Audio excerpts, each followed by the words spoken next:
guys, welcome back to your final video, final week of this extremely long semester. Congratulations, you made it. I took some time to reflect on our time together when we were still in class and also in our time together apart. And I put together this little video for you just to kind of remind you of all of the great work you did this semester and also to share with you some things that I wish that I had done differently in my own teaching of this class. So please enjoy, and yeah, let's get to it.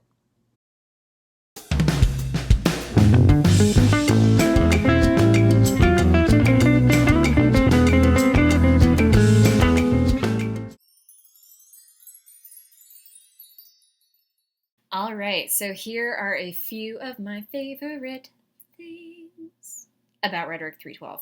And I put Tina in there for you.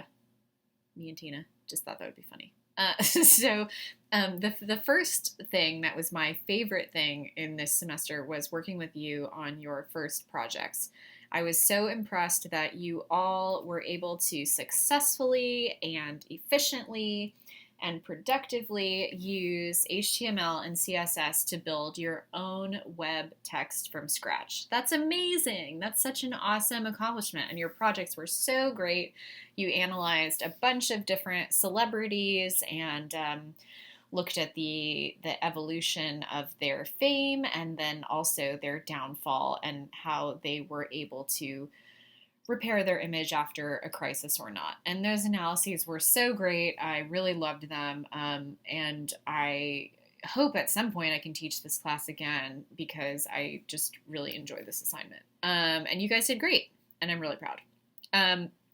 It can be really hard to teach HTML and CSS because everyone's at different levels. And it's not necessarily something that you're ever going to have to use again. But I think it's really great to, while we're learning about writing in digital environments, to think about the digital environment itself and the structure of the web and the structure of, just like the base of everything. I think that's pretty cool, and you guys did a great job. So the next thing that I really like about this class is talking about celebrity, and not just because I like celebrities, but because I'm interested myself in my own research in distribution and circulation of media. And so the evolution of celebrity is a really interesting one because celebrity evolved along with the increased distribution and circulation of media. And I always find that conversation really fascinating.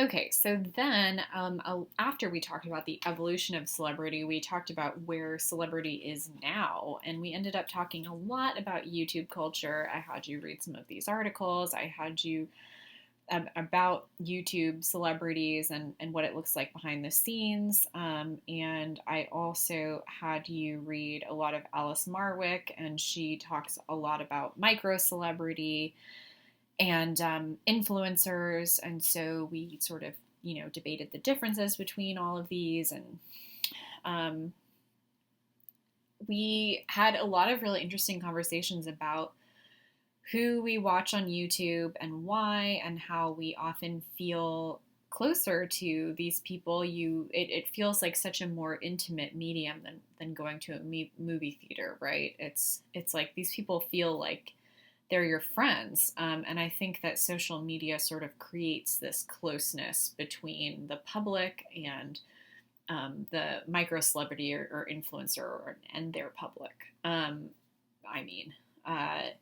Or whoever happens to be watching them. We talked a lot about that. I also, in that conversation, love talking about mukbang, which for anybody who happens to be watching and doesn't know, it's this whole genre of YouTube video where people just sit on the camera and eat food. And they make like millions of dollars. It's amazing. It's so impressive. I wish I could do that. Public apology. I pose to you that public apology is a form of public punishment following Adam Ellwinger's argument, who's a rhetorician.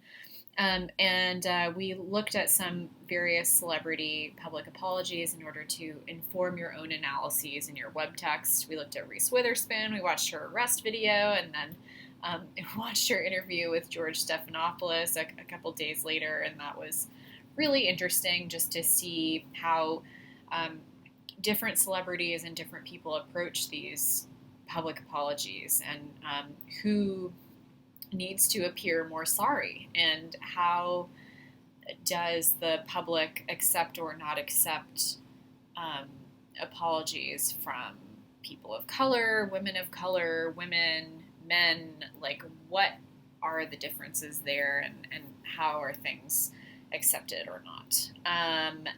And I also, in our discussion of image repair using William Benoit's theory of image repair, he's in communication, he talks about there are 5 different kinds of image repair: denial, evasion of responsibility, reducing offensiveness, corrective action, mortification, which is also apology. And so a lot of you included those in your first projects, and that was really great.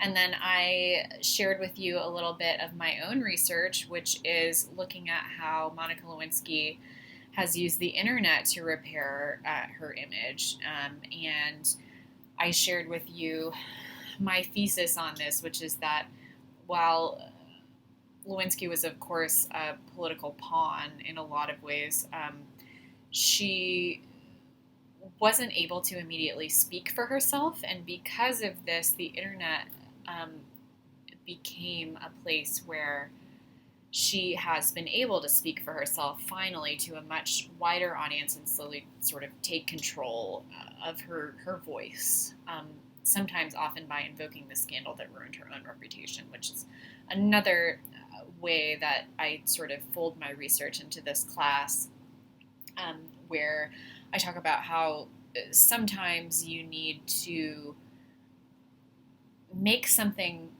online draw more attention to it in order to encourage a public or the public to forget that thing. And I think Monica Lewinsky does a really good job of that.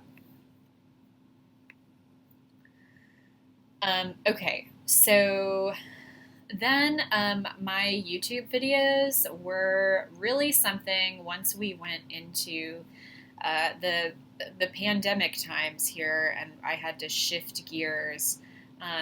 I made these videos and I put my lectures on them, and I tried to make them a little fun. I gained a new appreciation for people who do YouTube videos because, man, it's hard. It probably took me like 10 hours to do one of these, 15-minute videos. And to be honest, it got easier as time went on, but it was really, really hard at first. So thank you for watching. Okay, so some things that I would have done differently. We all in education have this constant debate going on right now during coronavirus about whether to put classes online synchronously, which is during the normal class time and have all the students zoom in, or do it asynchronously. And I did it asynchronously, so you watched my videos later and then you did the reading, did your assignments. But I kind of, even though I had office hours, I kind of regretted not doing at least one time all together during the week where we could just all see each other. And even though it was, only a few classes that we had to do this, I think that connection between us was lost a little bit. And towards the end, I sort of started to feel more disconnected from you guys, which was really sad. But I still really enjoyed reading your work. And I think next time I would probably, do something where we would all meet together at least once.